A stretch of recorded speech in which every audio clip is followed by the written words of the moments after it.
Assalamualaikum dan salam sejahtera. Selamat pagi. Saya Najib Arif ditemani rakan setugas Haris Ashraf Hasnan dan kami bawa kelainan sedikit untuk niaga awani pada pagi ini. Kita bersiaran langsung dari Hotel Mandarin Oriental sempena dengan apa, Haris? Okey, dia bersempena dengan Persidangan Kesejahteraan Sosial Antarabangsa ataupun ISWC 2023. Kalau nak diikutkan, ini merupakan kali yang ke-10. Satu dekad dah. Ya, satu dekad sebenarnya telah pun berlangsung persidangan melibatkan isu perbincangan, sebenarnya pelbagai isu melibatkan kalau nak cakap sejahtera ni banyak perkara sebenarnya, Najib, kesejahteraan ini dan orang kalau sejahtera ni orang cakap pasal gaji saja ke apa, sebenarnya ada banyak perkara yang di sekeliling itu yang perlu dibincangkan, dan lebih-lebih lagi banyak perkara yang kita belajar terutamanya selepas pandemik COVID-19. Jurang itu wujud semakin besar. Sebagai contoh, bagaimana ini ingin diselesaikan. Sebagai contoh, ini menuntut pandangan daripada pihak tempatan juga antarabangsa. Semua ini kita kumpulkan dan apabila kita bercakap, banyak kita dah bincang dalam niaga awani, gig ekonomi sebagai contoh. Bila wujud saja perkara ini, dia mencetuskan satu lagi cabaran kepada safety net kita dan ataupun perlindungan sosial kita, dan bagaimana ini harus diselesaikan bergerak ke hadapan. Ini semua tugas-tugas yang digalas oleh banyak pihak, khususnya kalau di Malaysia ini KWSP ini memegang peranan yang penting dalam isu ini. Kalau nak diikutkan, ini juga seiring dengan tema untuk tahun ini, Changing the Game, Building the World We Want. So bila cakap changing the game ini, so seolah-olah kita boleh membayangkan persidangan 2 hari ini akan membincangkan berkenaan dengan hala tuju. Apa yang patut diletakkan, apa yang patut dijadikan tumpuan dalam kita bercakap soal kesejahteraan sosial ini, Najib. Jadi kita bukanlah berdua sahaja bersiaran hari ini. Sekali lagi kami bawakan dalam niaga awani Encik Nur Hisham Hussein yang merupakan Ketua Pegawai Strategi Kumpulan Wang Simpanan Pekerja KWSP. Encik Nur Hisham, terima kasih sekali lagi bersama dengan kami di niaga awani. Kita bawakan orang kuatnya pada pagi ini, orang kuat yang bergerakkan ISWC ni. Okey, saya nak tanya dulu soalan. Ini berkaitan dengan ISWC. Kalau satu dekad, 10 tahun dah kita bincangkan. Banyak perkara yang kita bincangkan, tetapi cabaran baharu sentiasa wujud. Untuk pada tahun pada kali ini, bagaimana untuk kita rangkumkan semua cabaran-cabaran ini dan mencari mungkin solusi jangka pendek, jangka sederhana, jangka panjang kalau dikongsikan. Kerana ada kalanya orang melihat persidangan ini sukar mencetuskan ataupun melahirkan penyelesaian, tapi ini penting. Ini titik mulanya untuk mencari penyelesaian. Okay. Terima kasih, Najib. Terima kasih kepada awani kerana sudi datang pada persidangan kita. Bila nak membincangkan pasal cabaran-cabaran yang kita hadapi, ialah kita baru lepas pandemik COVID, kan? Dan masa COVID tu kita boleh kelihatan jurang liputan dalam sistem kita dalam isu perlindungan sosial ni, kan? Jadi persidangan ni memang very timely. Kita dah 10 tahun lebih dah buat, tapi semasa 10 tahun tu banyak berubah. Dan kita pun, persidangan pun terpaksa berevolusi untuk sama-sama menghadapi cabaran yang kita hadapi ni. Jadi apa yang kita ada dalam persidangan tahun ni ialah kita nak membincangkan isu-isu yang terkini mengenai perlindungan sosial, dan juga pendekatan-pendekatan yang diambil oleh negara lain. Kita ada dekat sini ramai pakar-pakar dalam bidang perlindungan sosial, dan dalam audiens pula kita ada banyak policy maker daripada kementerian, daripada agensi, daripada GLC, dan juga daripada daripada antarabangsa. So tujuannya ialah kita membincangkan, kita ada open dialogue, dan juga kita expose diri kita kepada pendekatan-pendekatan yang lain yang diambil oleh negara lain. Sebelum itu, tadi Encik Syam kata berevolusi sepanjang 10 tahun ini. Kita nak cerita ni sebab sekarang ini tengah berlangsung pembuka tirainya untuk ISWC. CEO KWSP tengah pun berucap ketika ini, Dr. Sri Amin Hamzah, dan bukan itu saja, 600 partisipan datang physically ada 1000 lebih tadi saya beritahu tadi, 1500 lebih online. Ini biasa dah, ni new norm lah kiranya perbincangan ni. Maknanya banyak orang perlu mendengar, dan banyak stakeholder atau pengkata ruh ini yang bersama-sama dalam ISWC untuk membincangkan dan juga mencari solusi kepada topik ini. Cik Nur Hisham, bercakap soal isu, kita nampak seperti Najib sebutkan tadi, COVID-19 sebenarnya memberi gambaran secara jelas berkenaan dengan terutamanya dari segi jurang dan juga pendekatan-pendekatan yang perlu diambil. Sebagai contoh, gig ekonomi. Dulu orang tak pandang pun, orang pun tak tahu, tak pernah dengar pun perkataan gig ekonomi itu. Dan lahirlah ramai pekerja-pekerja, kalau sebagai contoh rider, pemandu yang mungkin pada mereka tiada caruman ataupun tidak lagi pekerjaan itu tidak berada dalam akta sebagai contoh. Betul. Jadi mereka tidak perlu mencarum. Betul. Sekarang ini mereka boleh mencarum secara sukarela. Betul. Jadi bagaimana persidangan seperti ini meletakkan isu-isu dan juga keutamaan-keutamaan yang perlu ditekankan, dibincangkan dan juga mencari solusi serta pelaksanaannya. So isu dia actually quite complex pasal ialah kita nampak ekonomi itu dah berkembang kan, dah lebih ramai, tapi secara hakikatnya ialah ramai lagi golongan yang memang tak mencarum, yang tak diliputi oleh KWSP atau PKSO, yang sepatutnya kita ambil pendekatan di mana semua ada perlindungan dengan daripada segi pekerjaan, daripada segi persaraan, daripada segi kesihatan. Pasal ramai yang kita nampak, bukan sahaja golongan gig, tapi ada juga dalam sektor pertanian umpamanya memang tak mencarum.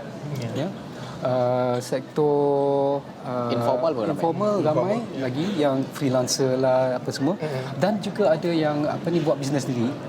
Daripada yang menjalankan bisnes besar sampailah ke makcik semua tak termasuk dalam liputan perlindungan sosial. So bila kita nak buat persidangan ni ialah untuk membincangkan macam mana pendekatan yang terbaik sekali untuk meliputikan semua.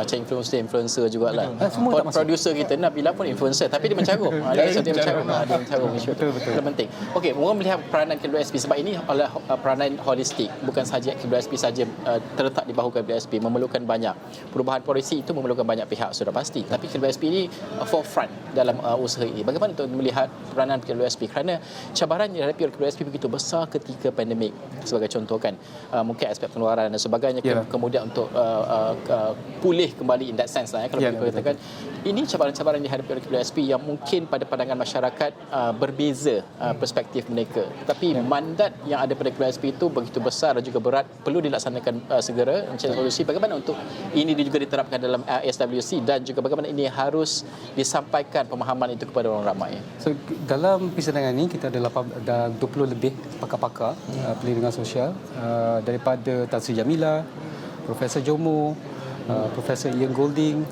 dan ramai lagi, dan isu-isu yang dibincangkan ialah mengenai isu perlindungan sosial, tapi ada juga isu-isu lain seperti pekerjaan, seperti demografi, dan apa yang kita nak daripada persidangan ini ialah pasal audiens dia pun adalah penggubal dasar. Kita pun persidangan ini pun dianjurkan bersama dengan ICU dari bawah Jabatan Perdana Menteri, dengan Kementerian Kewangan, dan ISA, iaitu International Social Security Association, iaitu international ini.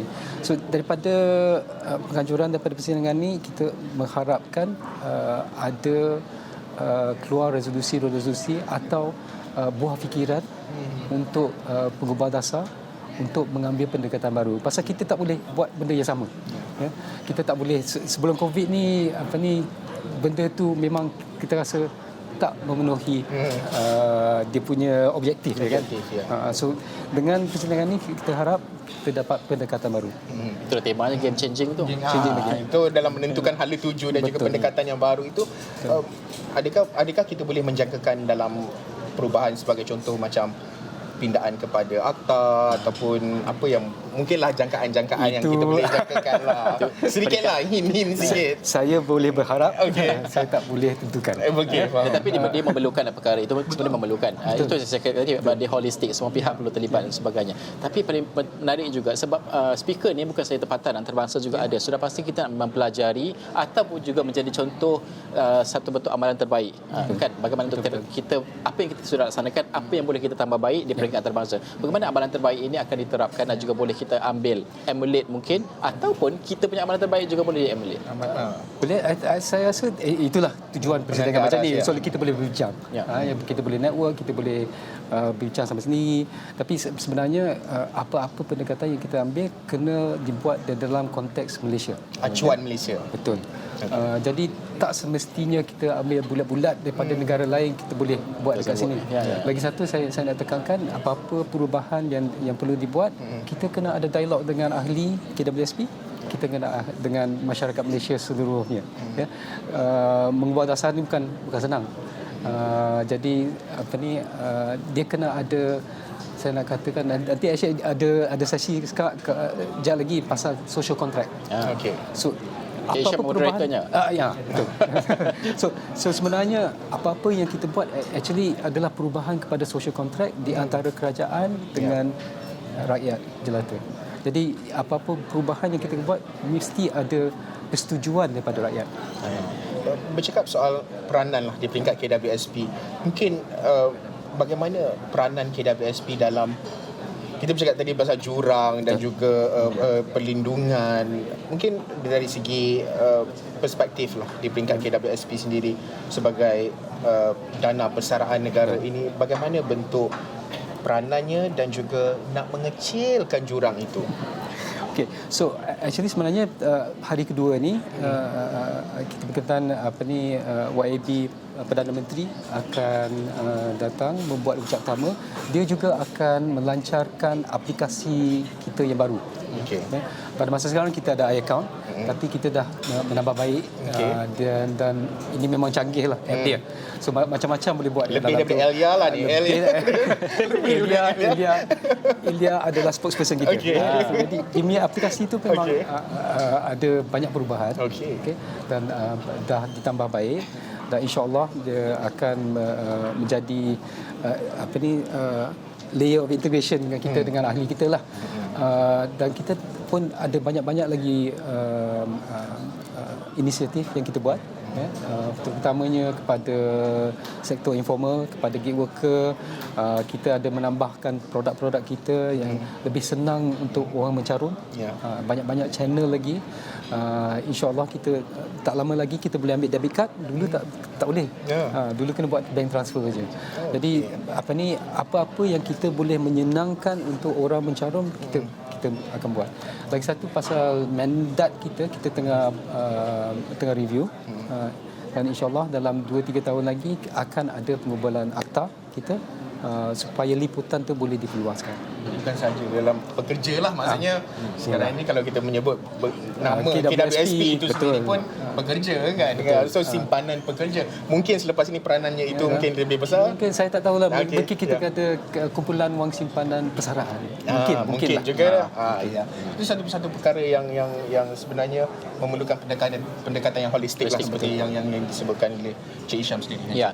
Bagaimana kita melihat juga ramai melihat bahawa apabila dalam situasi ekonomi sekarang ini ada cabarannya dari segi ramai setiap tahun orang menantikan pulangan dividen mereka ini. Saya tahu soalan ini adalah Datuk Seri Amir Hamzah lah patutnya jawabnya, tapi ini saya memberi gambaran bahawa strategi itu disusun bukan saja luas liputan itu, tapi juga strategi ke mana hala tuju pelaburan dan sebagainya. Tapi ramai setiap hujung tahun je orang fikir berapa ni dividen ni, berapa yang akan dapat apa semua. Tapi macam KWSP ada banyak strategi yang dilaksanakan. Sebagai contoh, pengasingan konvensional dengan syariah dari segi AUM-nya pun akan dilaksanakan. Selepas ini siapa yang di syariah itu lebih ada raka kerja sendiri dan sebagainya kan. Betul. Ini semua cukup jelas dan juga strategi bergerak ke hadapan.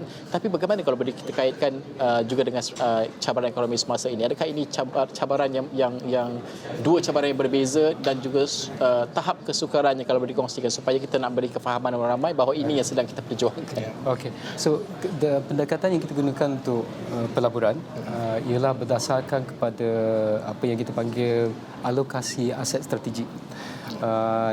Dalam pendeknya kita akan panggil SAA. SAA itu sebenarnya dirangkakan supaya naik turun ekonomi kita okey. So tak adalah melebih-lebih daripada segi pendapatan, tapi tak berkurang-kurang juga daripada pendapatan. So dia dia memang boleh mampan, dia sustainable. So dari segi dividen dia, insya-Allah kita cuba sedaya upaya yang kita buat, tapi tak boleh dijanjikan pasal kena juga ikut ada tuju pasaran juga. Ramai yang melihat juga Haris, kita dah bincang pasal ESG banyak dah. Contohnya kan untuk pencarum ni mungkin ada yang tahap kesedaran mereka tinggi dan sebagainya, tapi di KWSP pergerakan ESG ini dari segi memilih pelaburan dan sebagainya juga sedang digerakkan. Tapi bagaimana ini disalurkan kepada pencarum? Bukan pencarum saja, semua rakyat Malaysia pun nak meyakinkan bahawa ini adalah masa depannya. Bagaimana ini juga dilaksanakan? Kita pada masa sekarang kita dah implementasi dasar kita panggil Sustainable Investment Policy. Dari dalam polisi itu kita pelaburan yang kita buat haruslah dalam aset yang mengikut prinsipal ESG. ESG itu apa? ESG ialah environment, itu dia punya what they call it, environment lah. S tu social. Social tu sebenarnya banyak bertuju kepada hak pekerja. Dan G tu memang kita dah tekankan dah lama dah bertekan governance. So mana-mana company yang kita laburkan yang ikut ESG, kita dah buat kajian, dia memang outperform. Kalau market turun, dia tak turun sangat. Kalau market naik, dia pun naik sekali. Ini adalah syarikat-syarikat yang memang kukuh dia punya management dia orang. Strategi pun kukuh. Jadi untuk jangka masa lebih panjang, dia akan lebih demi pendapatan tu daripada kita dapat daripada pelaburan tu pun lebih mampan. Jadi ESG pada kita ialah satu hal tuju yang memang kita dah harungi dah lama, tapi kita dah formalize. Dan juga ada daripada segi demi adoption dalam industri kewangan memang dah lebih meningkat.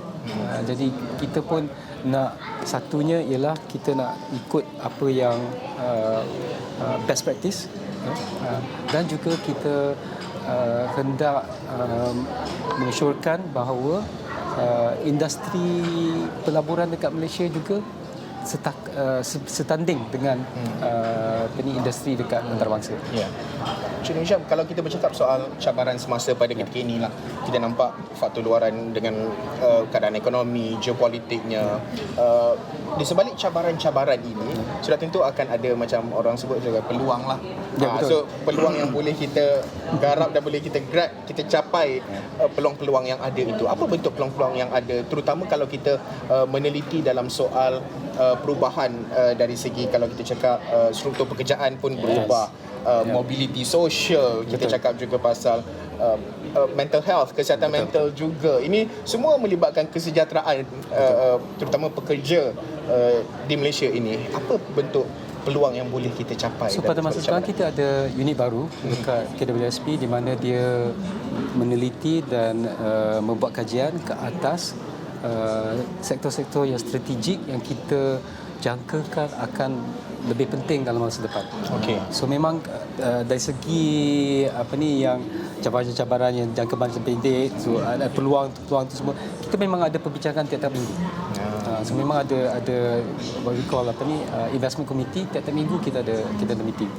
Jadi dalam meeting tu memang kita itulah forum yang kita buat, tengok apakah peluang dia, apakah risiko dia, apakah mana-mana yang kita boleh buat daripada segi pelaburan. Okey, dah banyak dah kita tanya Cik Hisham ni. Cik Hisham kena masuk Dewan sebenarnya. Kita kena lepaskan Cik Hisham pergi sebab dia akan jadi moderator sekejap lagi. Terima kasih kerana bersama dengan kami pada jam ini.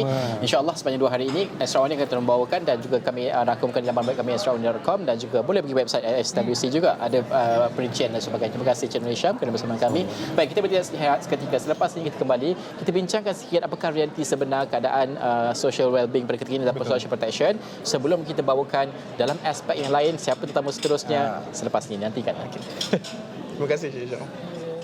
Thank you.